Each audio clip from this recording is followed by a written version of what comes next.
building up a platform where hope can Welcome to the Nikki Clarke Show. I'm your host, Dr. Nikki Clarke, and this show is where we celebrate extraordinary people, powerful stories, and conversations that inspire, educate, and transform lives. And we've been transforming lives for 17 years. So today, we're delighted to welcome the talented cast and executive team behind the compelling new television series, Sundays After Church. This powerful drama explores faith, family, redemption, relationships, ambition, forgiveness, and the realities of life within the church community. So joining us today are the visionary creators and the remarkable cast members who have brought these unforgettable characters to life. So I'm going to introduce this amazing team. And as I introduce you, please share a few words about what you do, maybe a little bit about, your part of the production. And then we'll get more into some amazing information about this incredible show and series that we have. So we'll start with Eric Brown, who is the executive producer, creator, and author. Welcome. Appreciate you. Thank you so much for having me. Of course. So tell us about how this amazing series was inspired. It was originally a romance novel from 2014 that I'd written that I just thought was really entertaining. And then fast forward to now, I wanted to do something more melodramatic. So I had that book already done. So I started converting it over and thought, now with the current political and social environment in America, I've got a bigger canvas to pull from. So I could layer in the romantic entry point for the show with a much broader story portfolio. Excellent. And tell us a little bit more about your background. You're an award-winning author, filmmaker. Tell us more. I've been like a jack of all trades. So I've worked in television. I worked in news in DC for years. I was a writer. I worked for the U.S. government.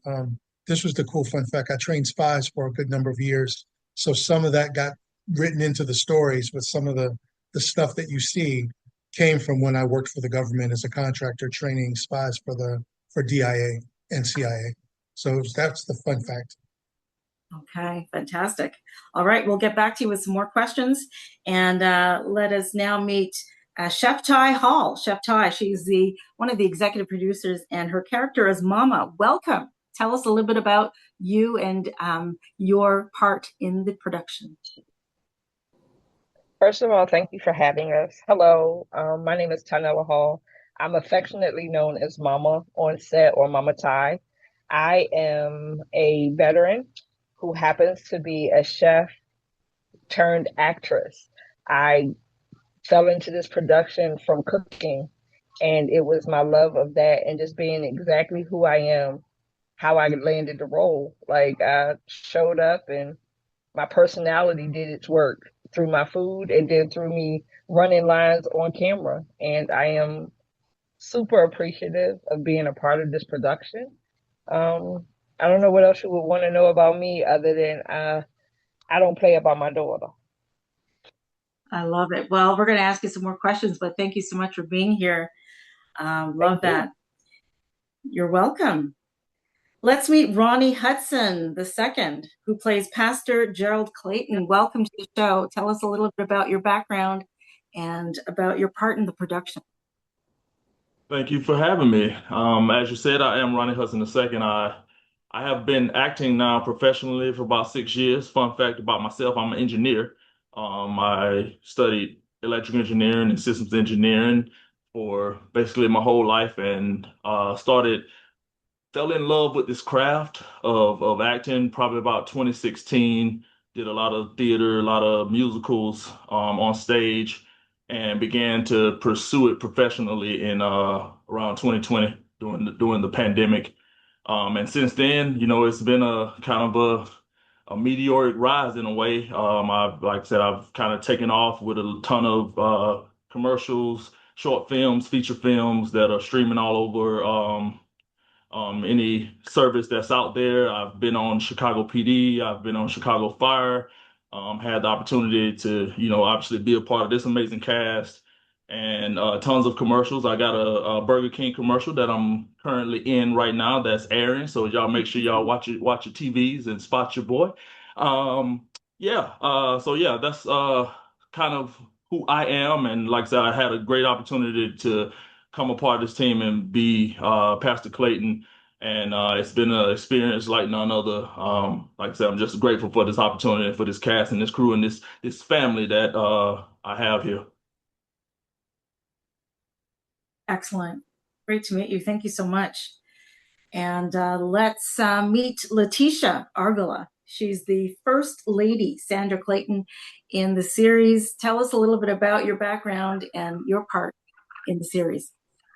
My name is Letitia Argola. I portray the role of Sandra Clayton, the First Lady. I've been acting for about 10 years now. My first project with Cinnamon Brown Entertainment was Cuffed, which was the first film that he produced. And from that is how I ended up in Sundays After Church. He saw my work ethic and my natural persona and felt that I would be the appropriate person for the role of Sandra. In my personal life, I'm a registered nurse. So that caring just kind of transforms across all areas of my life. Amazing. Thank you so much and welcome. All right, Patrick, welcome to the show. Love to get to know more about your background and your part of the production. Yes, so my name is Patrick Amegashie. I play Chauncey in the hit series Sundays After Church. On my civilian side, I'm actually currently serving in the DC National Guard, so we are activated full-time. But on the civilian side, I work in my community with NCS, Neighborhood and Community Services. I've acted, I've modeled on the side, and through those connections, I met Mr. Eric, and he invited me to come on board to play Chauncey, and been able to meet this amazing team and work on this project. And I'm so excited to be here and continue to make great stuff with the team. So, yeah. Amazing. I mean, thank you for your service. Thank you for your support. Oh, you're welcome. Let's meet Shaia Scott. Welcome, Shaia. Tell us a little bit about you. Hello. I'm Shaia Scott. And Shaia. yeah, I'm Shaia Scott. I play the role of Tracy. I am basically the mentee of the First Lady. So if you watch the First Lady, it kind of gives you, yeah, you'll see. But I play a mentee and just learning and trying to make sure I understand the church and make sure I'm not doing too much of the same thing by learning from my mentor, but also still doing the same thing. So not really learning nothing, but can't wait to just see more of her development throughout the season into second season and everything. But outside of that, I'm also a cheer coach and I have my own cheer business and I'm a dancer. So that kind of translated into this. And I actually choreographed a scene where First Lady is going crazy on our deaconess. So yeah, I would love for you guys to take a look at that. So, but yeah, I choreographed that. Outside of that, being a dancer, I am also a new writer as well. So this inspired me being a part of this series and working with everyone. And Eric, like you're just phenomenal. Like seriously, like just inspiration. So that did inspire me to create my first pilot and be able to start writing and things like that. So yeah, that's a little bit about me. Outside of this, I've been acting since basically COVID, when everything happened, and it was by chance. My little brother was on set of Swagger, and he was one of the team, the actual team, and I was supposed to be just his guardian on set. So that was never supposed to be happening. And by just being able to be myself, learning people, and just showing up, I was able to get my first co-star as my first role. So that trajectory led me into my first commercial and things like that. So along that line, meeting Eric with Toxic, and that led me into Sundays After Church and being able to work with everyone and learn everyone. So it's been exciting. I love that. The power of connections. And look where you are now. Fantastic. All right. Eric, congratulations, by the way. This is an incredible achievement. And I know you've had many wonderful accomplishments in your life.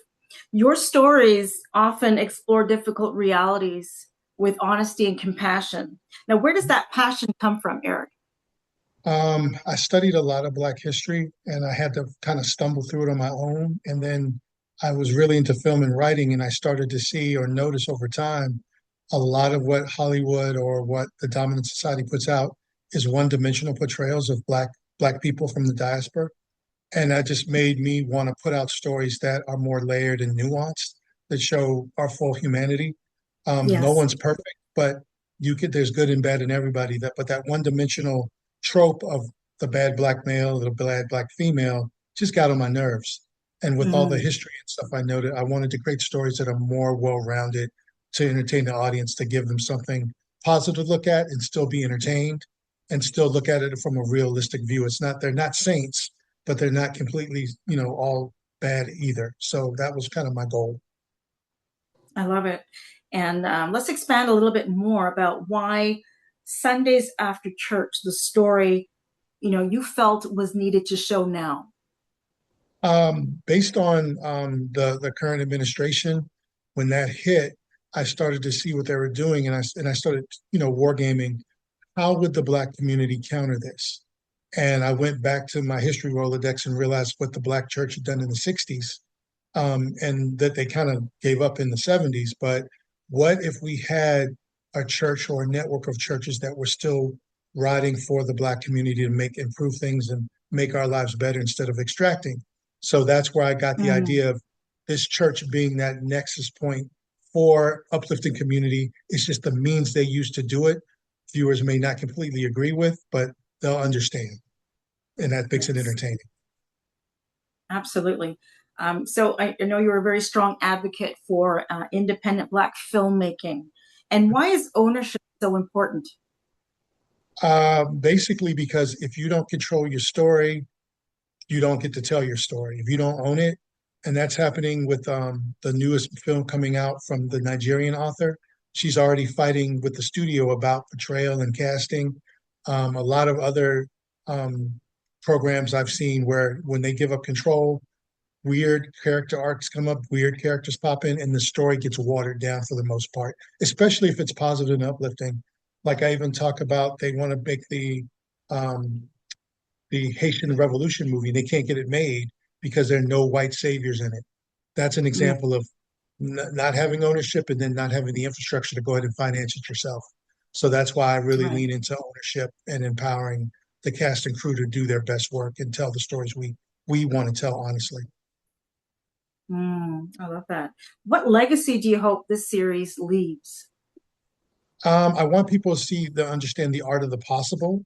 If we're locked in, if we're working together, if people really understand who their adversary is, which is a problem in America, we don't always clearly Mhm. we try to advocate or explain away what our adversary is really doing to us. But I wanted it to be a Mm, legacy of the art of the possible, but also bridges the gap between America, the greater diaspora, and especially in Africa, to connect us back together because I'm arcing the story over 8 seasons, and connecting Africa is a big part of that. right. Absolutely. Thank you so much.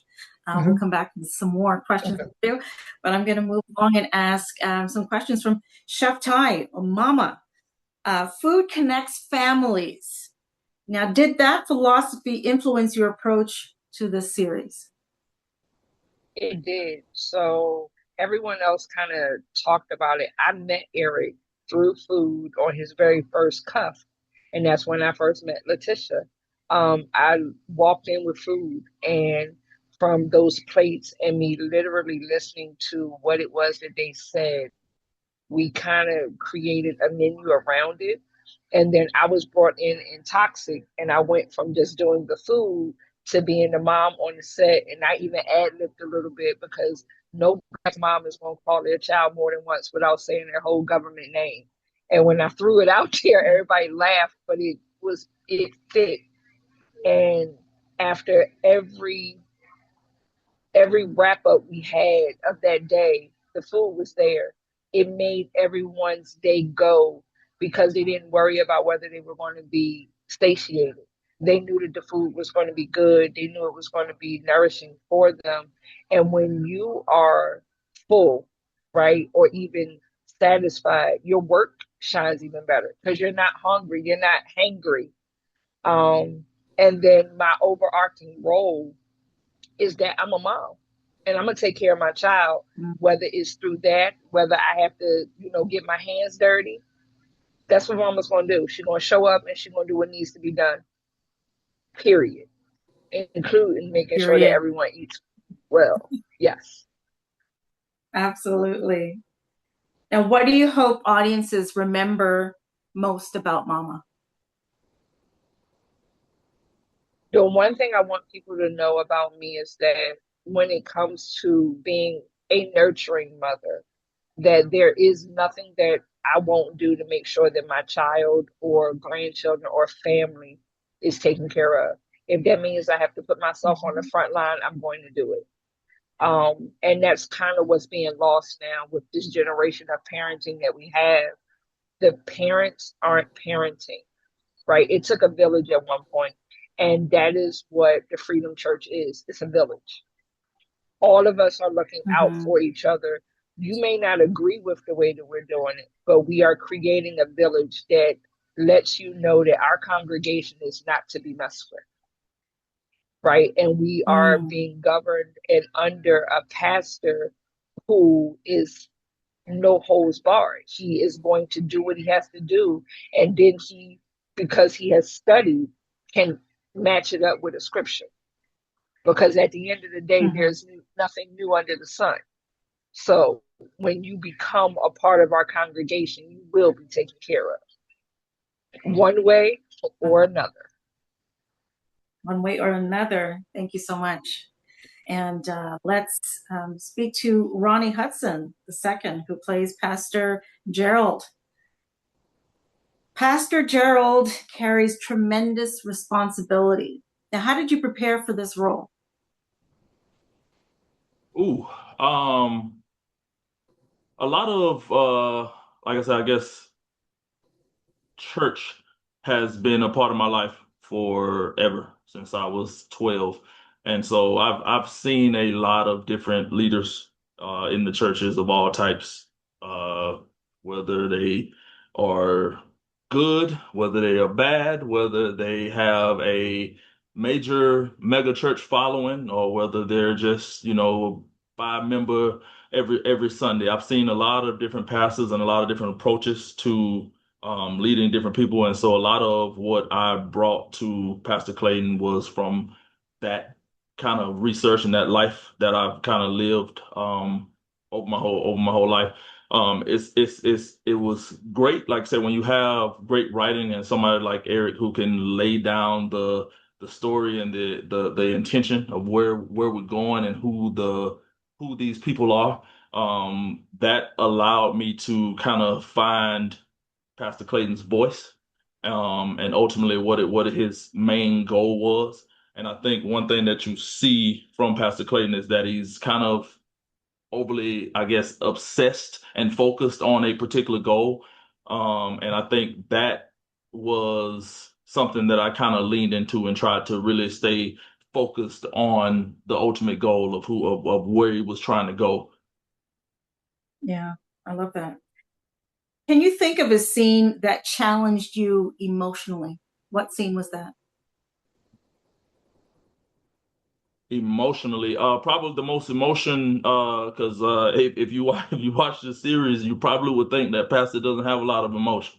But one of the scenes during the conversation with him and First Lady, there's a point where you see a little bit of vulnerability when he has to think back on his childhood and what was going on with his mom and what made him get to this point where he is. And I think that scene is where the most vulnerability for him had to come out. And I think that's where that was the one that really, even though it wasn't a lot shown necessarily on screen, you can definitely see that there's something inside him that he doesn't he's trying to kind of keep squelched and without having to reveal that part to the public. Okay. Awesome. All right. Thank you, Pastor, for a moment. We'll come back with some more questions. And we're going to go to Letitia, First Lady Sandra Clayton. What quality defines her? I would say her compassion for others. Yeah. Because with all her flaws, she's still able to have compassion for others. She's still able to have remorse. She's still able to love through hurt. But all of that deals with compassion and empathy for others. With the exception of one person. She's not fond of. You'll have to watch it. No empathy there.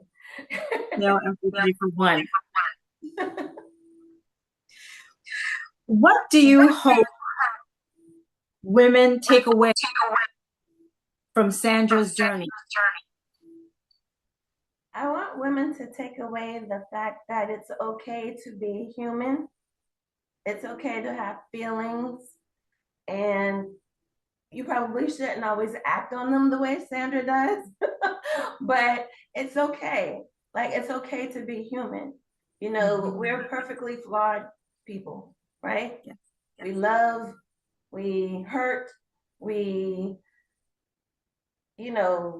have desires. It's okay. It's okay to feel. It's okay. Your feelings matter. You matter. And I want women to remember that. You're not just arm candy. You're not just a mom. You're not just a wife. You're not just a first lady. You matter. How you feel matters.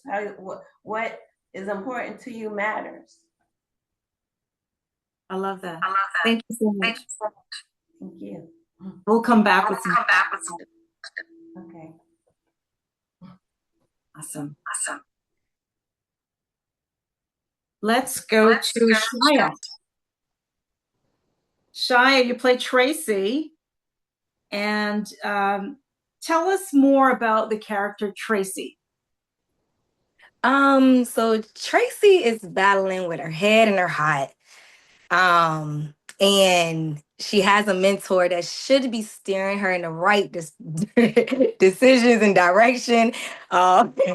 Yes, hand up, because it ain't going that way. So she's just battling with a lot of. Go ahead, first.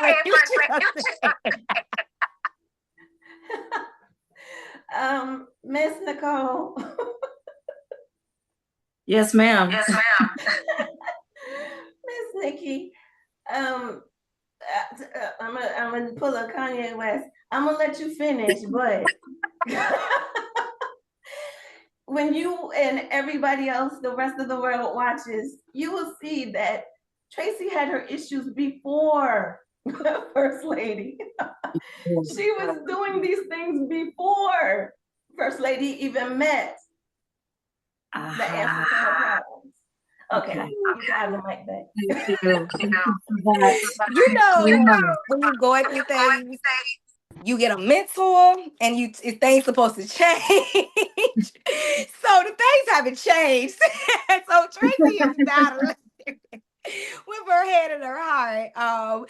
But a lot of just lustful things and going into actual emotion and what matters to her, learning what really matters and what should matter. But this character has a lot of different emotional depths, and it was actually my first crying scene when I did it. So I had to get very. I used to come to. I'm a cheerleader, so I'm very hype. I'm very extra. So coming to set, and I had to actually. I started. I didn't even know I was doing it, but I was method acting, and it was my first time. And I used to come to set, and I had to switch off Shaia and become Tracy. So when I came in, I was already sad. I was already going through it. So like I know at one point Ethan was like, "You good?" And I was like, like cause that's not me. So it was just like, and then he realized like, "Oh, okay, you getting into character, da da da." And so it kind of started to go with it because the first day I realized I can't do that. I gotta lock in to Trace emotions because that's two different emotions. So she's just really dealing with a lot of emotions and trying to really get through that triumph if she can. We'll see in season 2. But yeah.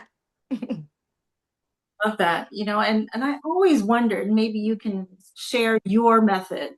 How do you conjure tears? How do you get into that space, that headspace where you're just tears are For flowing? me, What do you do? What right. do you do?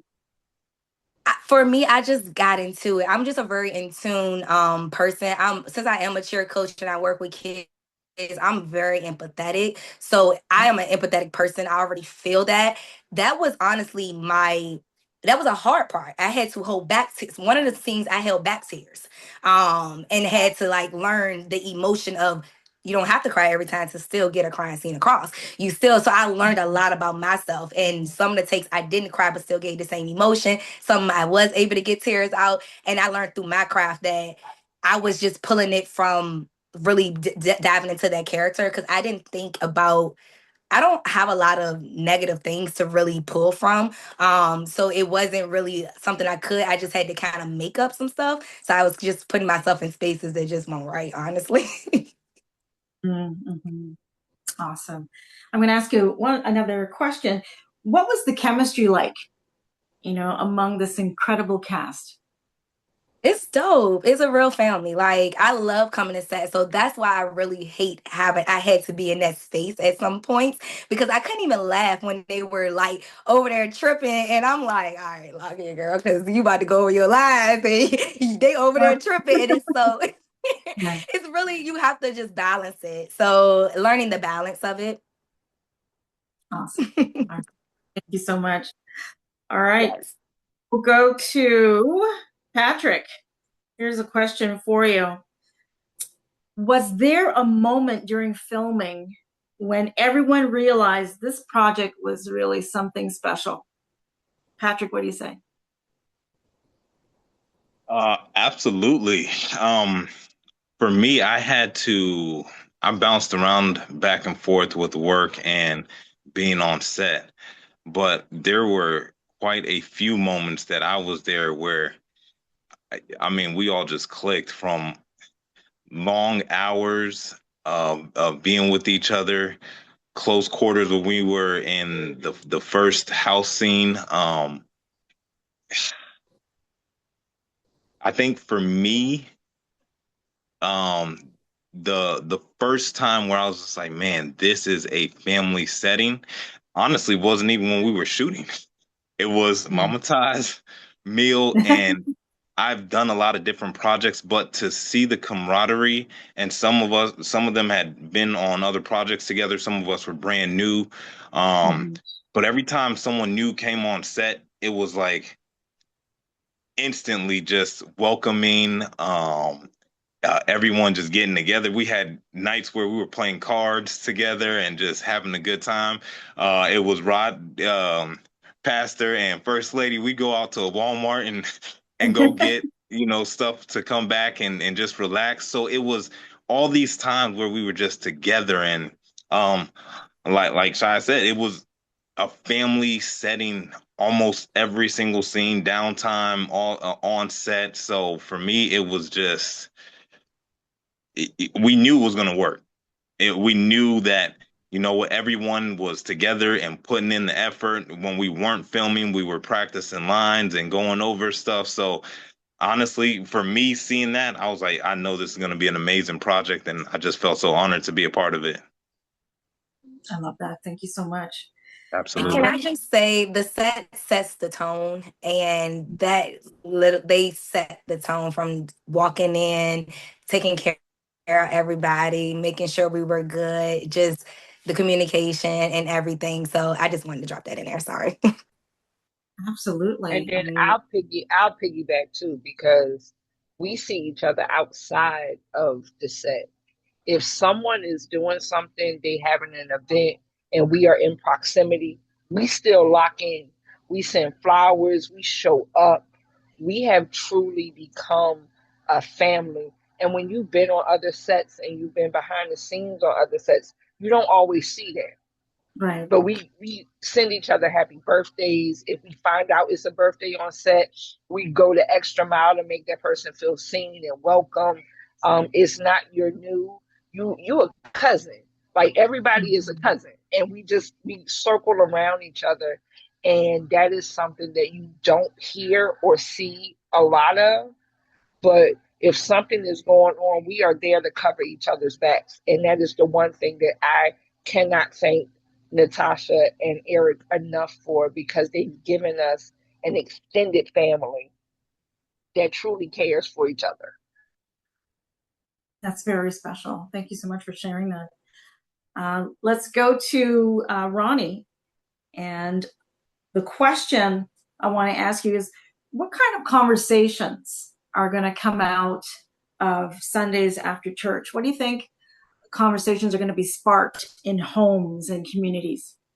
Ooh, that's good. That's a good question. I hope there's many conversations where the people question us. I mean, they already people already are questioning the church right now in general, and what purpose it's serving, and all of the different things that pastors are doing, and money grabs and this and that and all this kind of stuff going on. And they probably will look at this series like this is another thing that is speaking bad or trying to make bad of the church or so forth. But I hope it actually kind of makes the church look inward a little bit. As Eric said, I mean it's a uh, it paints a picture of what the role the church could play if we really came together for the Black community. And I think Mhm. I would hope that it allows anybody that looks at this show to really kind of question ourselves and question our community in general. To say like, man, why can't we come together? It's always fighting, it's always egos, it's always something when it comes to the Black community. Nobody ever likes to see anybody, have more success than them. When somebody gets success, we're always tearing each other down. So I hope this show actually makes people really take an inward look at that and actually come and say, look, man, you see the progress we can have. We all tap in and come together. I mean, I know there was some success when Pastor Jamal Bryant came out with the Target boycott and those things. There was some level of success with that, but like if we could really come together as a whole and do a lot more, I mean, we have a lot more power economically and everything around this country and this world.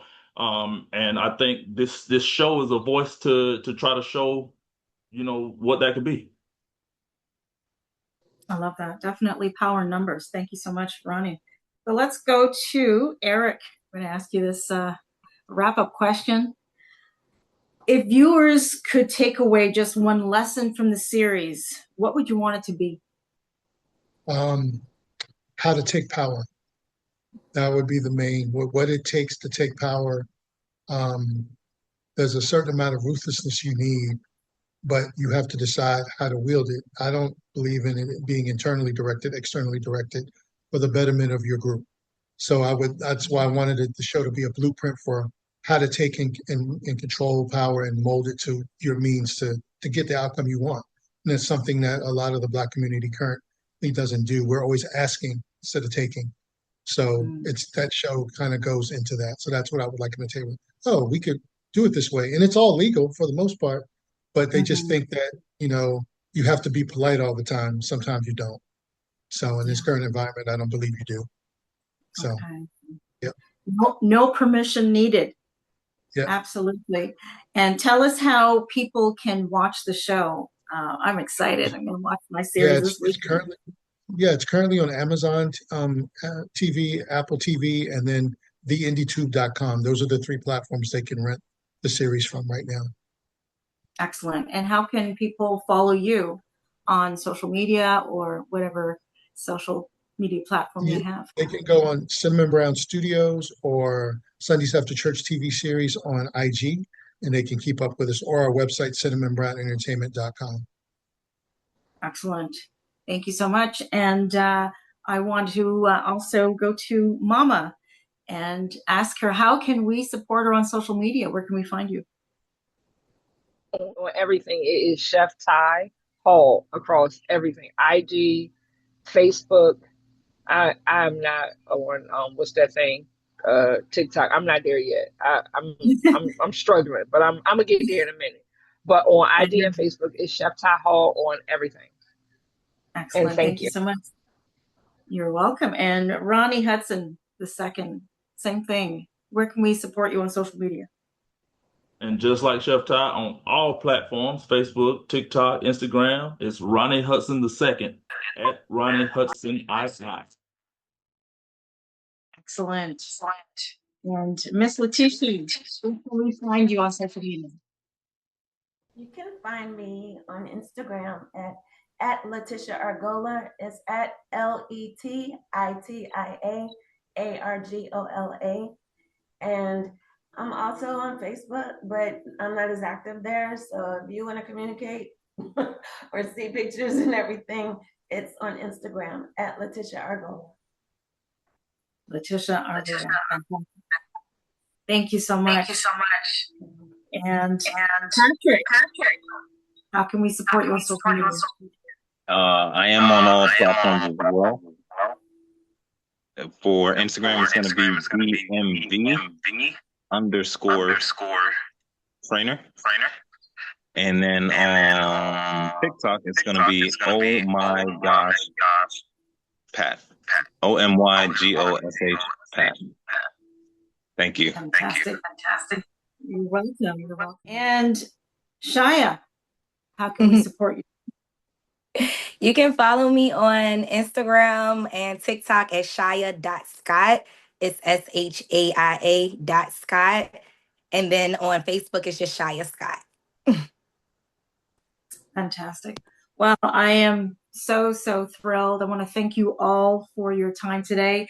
Thank you, Eric Brown, Chef Tye Hall, Ronnie Hudson II, Letitia Argola, Patrick Amegashie, Shaia Scott for joining us today on the Nikki Clarke Show. And I want to congratulate everyone for all their brilliant performances.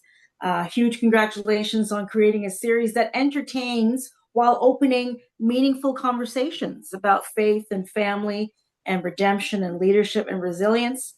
And we wish you continued success with Sundays After Church and look forward to seeing how this powerful story continues to impact audiences around the world. So I just want to thank everyone for watching the Nikki Clarke Show, where we're transforming lives one story at a time. God bless. Bye for now. And